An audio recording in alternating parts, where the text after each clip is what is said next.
in the house, or do you want to be out here? It's up to you. You can't be a jerk, though.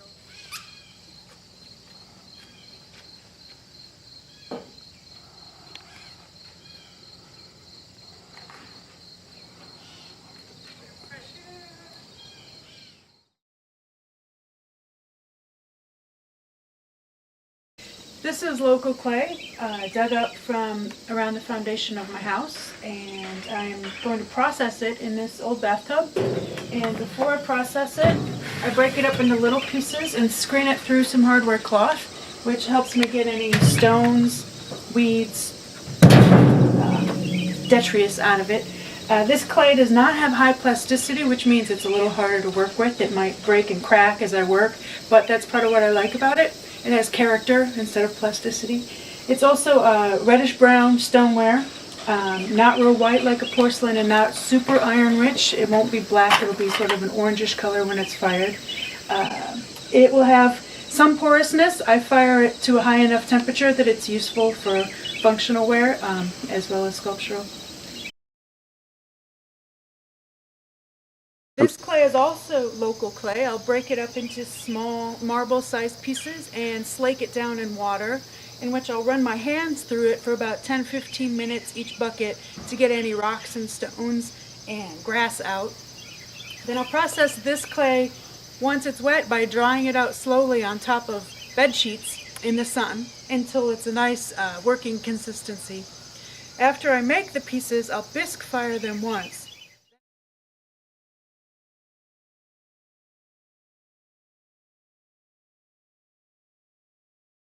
Then I'll glaze and fire them in my wood kiln. This is my wood kiln here.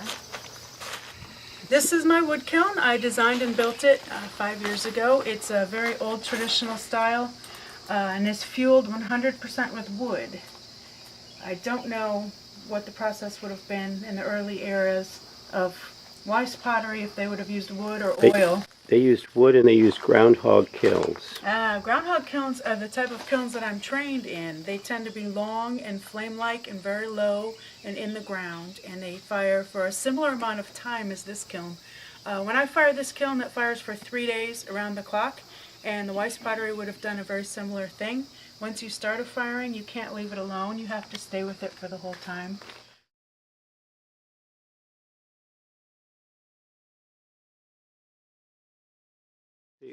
The pots fill the chamber from the bottom all the way up to the top, from the side wall all the way up to the bag wall, which you can see on the inside. And the flame comes in from the firebox into the wear chamber, brings heat and ash and deposits ash on the pots, leaves flame markings on the pots, and then leaves through the exit flues into the chimney and straight up. My kiln reaches 2400 degrees, which is a high stoneware temperature. Traditionally, I think kilns were fired a little cooler, probably around 2000 to 2100 degrees. But wood can reach any temperature you would like, depending upon your combustion zone and your wear chamber and your chimney.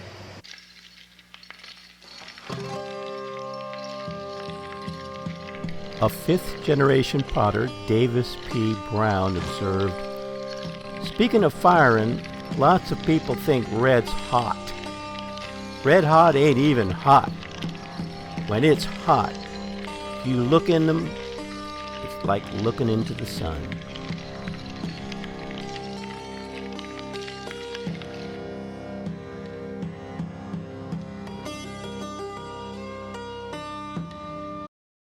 I use scrap wood. I use anything that doesn't burn in the wood stove and anything that I would burn in a bonfire.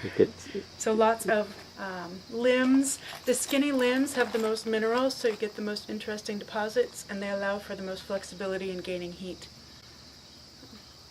And it's all scrap.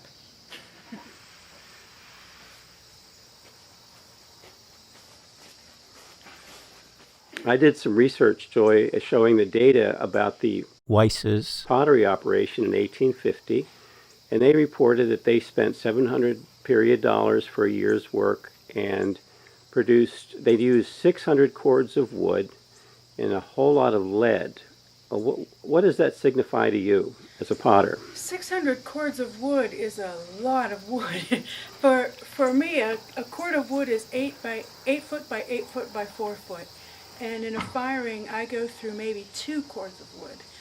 With the groundhog style kilns, they were very inefficient. And so they were stoking wood constantly, and a lot of that fuel was leaving the kiln as smoke. Nowadays we know a little more on how to capture that fuel better. So it tells me that we had a lot of wood in this area. 600 cords of wood a year is a huge amount of wood. And B, the lead is interesting because a lot of our local clays make a really wonderful slip that also makes a glaze on the inside of pots. A slip? A slip is like a watered down clay. So a paint or a glaze, a lot of people use the terms back and forth, but it would be what you would glaze with. So if they were using lead, one, it was very bad for their health. They probably didn't live long.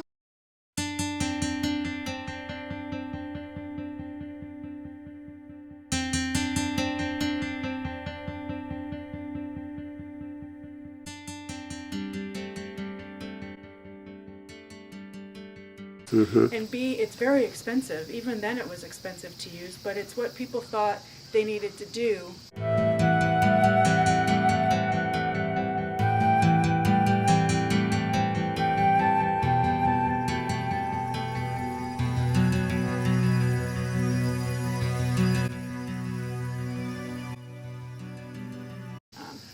Nowadays we know that we can use all of these natural things, and the styles that I work in are much more akin to what the Weis potters could have been doing, in that I use a lot of local clays. I mix my glazes out of ashes and clay bodies, so I have a very low overhead compared to what they did, in that I'm not buying any lead, I'm not buying any expensive colorants that they would have done.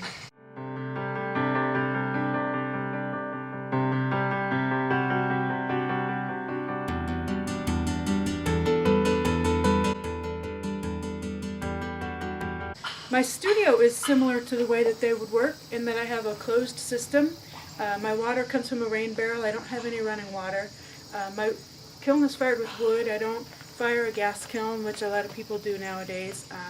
And my clay is closed cycle. Whatever clay comes into my studio, I keep recycling until it turns into pots. And anything that I don't like, I slip back down and make clay out of again, which would have been a practice during their time. So everything stays within the studio. So in many ways, you're doing the traditional method that the Weis's did, but with greater efficiency. You know, it may have been an aesthetic choice for them, in that they chose specifically to do what they were doing. As it is now, I could have a very expensive overhead using porcelain from China and Europe, and using glazes that I buy pre-mixed that have expensive rare earth elements in them. But I prefer a more elementary approach, in that I like using clay. I like the variables that come into play with wood firing and with using ash glazes and mixing a lot of my own ingredients. This is my kiln. This is the firebox of my Bourry box wood kiln. It's different from the groundhog style, in that the groundhog style kilns would have been in the ground. You would have had to crawl to get in them. You would have entered only through the front, through a very small opening, and had to load everything while on your knees. This is the front, the firebox, and this is where the fires start. Yes, Okay. I load it through the wear chamber door, which then gets bricked up with rows of bricks. This side is the firebox where the actual fire occurs, and it starts in the bottom. Once the fire hits about 1100 degrees, I can close up this door. and how long does that take, Joy? It takes a day and a half. Okay. And then I can open the side stoking doors on both sides and start stoking across the top, which allows me to reach the temperature of about 2400 degrees inside the chamber. It's hotter in the firebox, but that's the chamber temperature. What type of design is this called? This is called a Bourry box, B-O-U-R-R-Y, and it's an Australian design.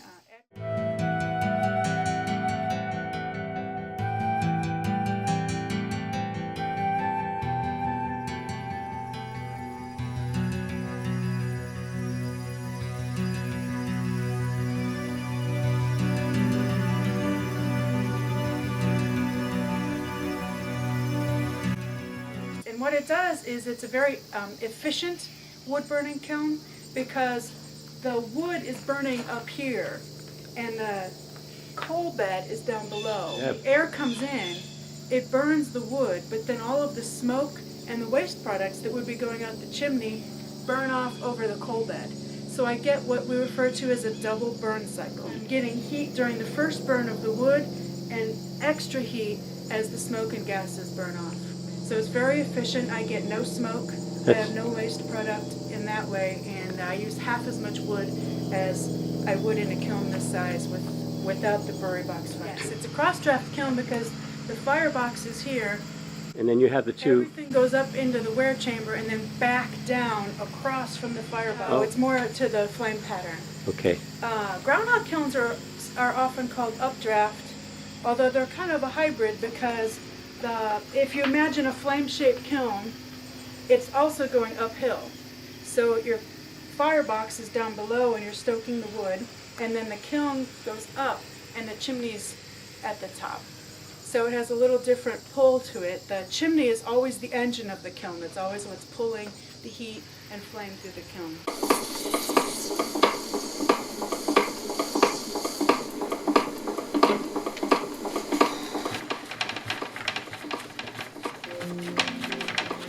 This is called wedging the clay. And what it does is it increases plasticity, which means that as you're working with it, it will stretch a little easier. It also removes air bubbles and makes it a little smoother to work with in general.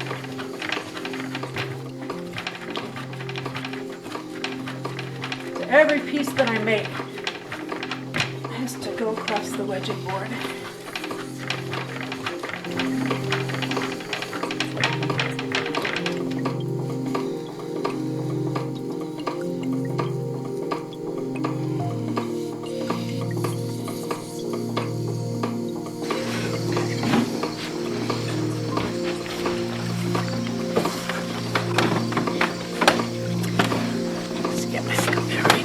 This is the process they would do back in the 1800s. This is as old as it gets, with a heavy round wheel at the bottom and a small light round wheel at the top. It's been done in every culture across the globe.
My rims are probably thin compared to theirs because I'm used to a more contemporary look and feel. Theirs probably would have been a little beefier, easier to grab, easier to use. Somebody made the comment that they look like the Fiesta wear of the period. Mm-hmm. Yeah. It's all we had. And they're all remarkably similar no matter where you go, especially in the Appalachian foothills.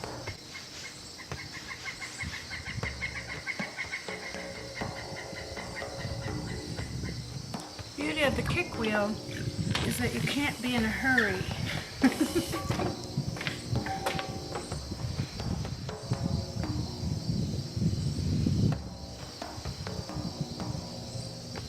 This would have been a relative of a classic crock form, which would have been useful in every kitchen across the county.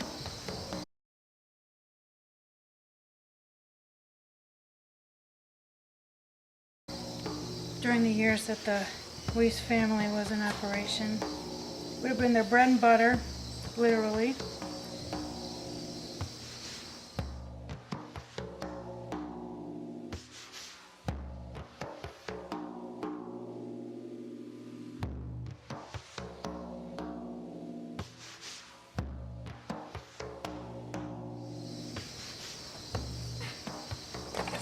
And their tools would have been extremely similar. A wooden stick, some kind of sponge,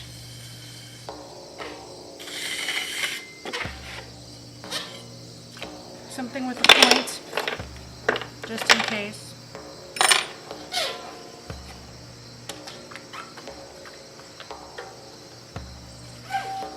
And for decoration, a fingernail. Everybody would have their decoration around here. Seems to have been some fingernail marks.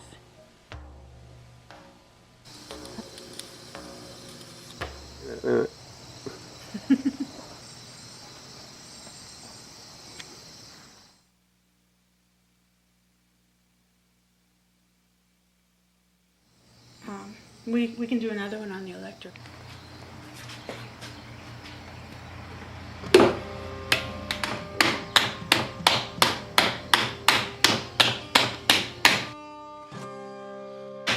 This is starting to center the clay on the wheel head, and before I can actually make the piece, the clay has to be in the center of the wheel completely.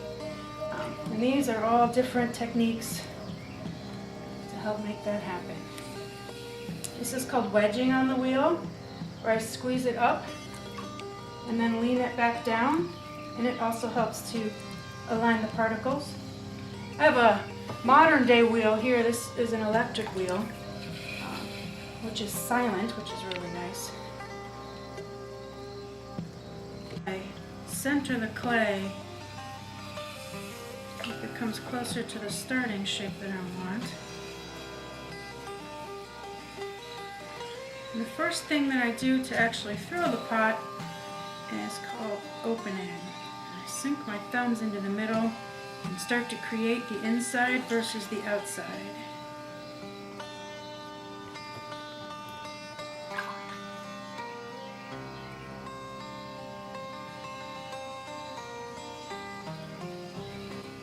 Now I'm setting the bottom. Without compressing the clay, you end up getting cracks and flaws in the bottom. But using the pressure of my fingers against the wheel head and compressing the clay between the two makes for a strong, useful pot. Next, I'll actually pull up the walls of the vessel. This is the part that looks fun and is fun.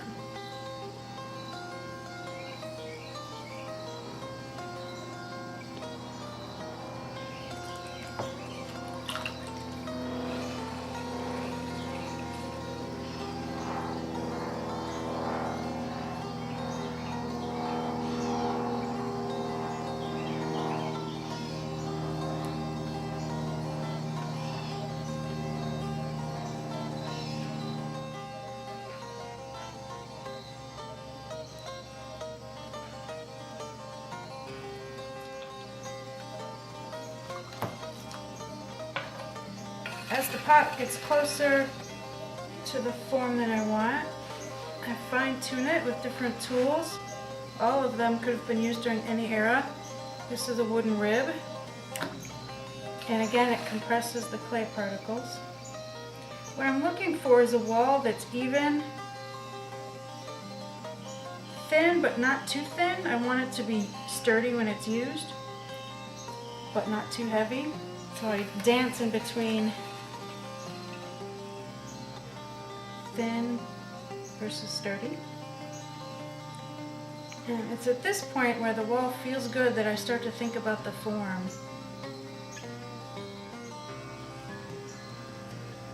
I find one of the most important parts is the rim.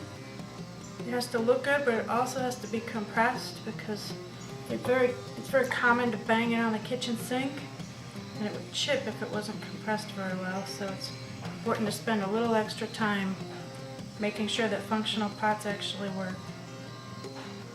Is that maybe why the Weis's had kind of a strong lip on the... Yes. Yep. A little extra clay at the foot because that's also a spot. I'm lucky enough to come out of the tradition of functional pottery throughout history. Mm-hmm. When I was in Pennsylvania, I used to visit the groundhog kiln sites there. What became of the Weis family? Wrote Mary Bettinger Mitchell of her early years in Shepherdstown in the 1850s. The town was thriving. There was a brick kiln and a very interesting primitive manufactory of the glazed crocks or earthen pots so much in use.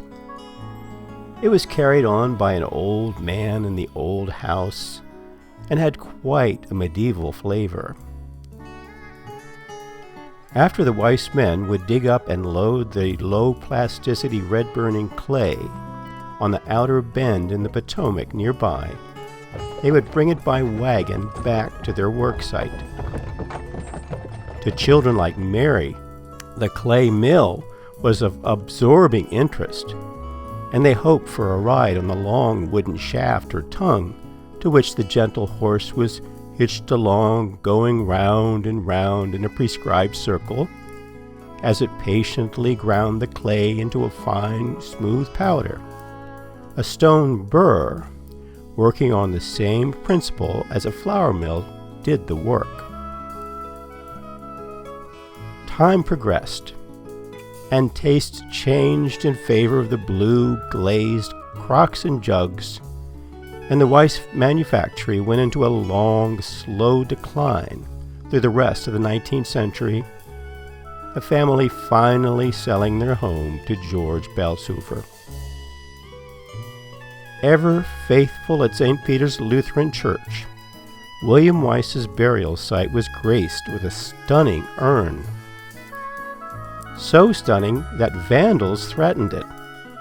So, today, the urn and Weis's pots bear witness on a secure shelf at St. Peter's, just as others bear witness at the Shepherdstown Historic Museum, the County Visitor Center, the Jefferson County Museum, and there is the efforts to preserve their memory by Pam and Ren Parzial. To this, their traditional skills are also kept fresh by Joy Bridy in her modern pottery, but also keeping the ways the Weises close at hand, literally.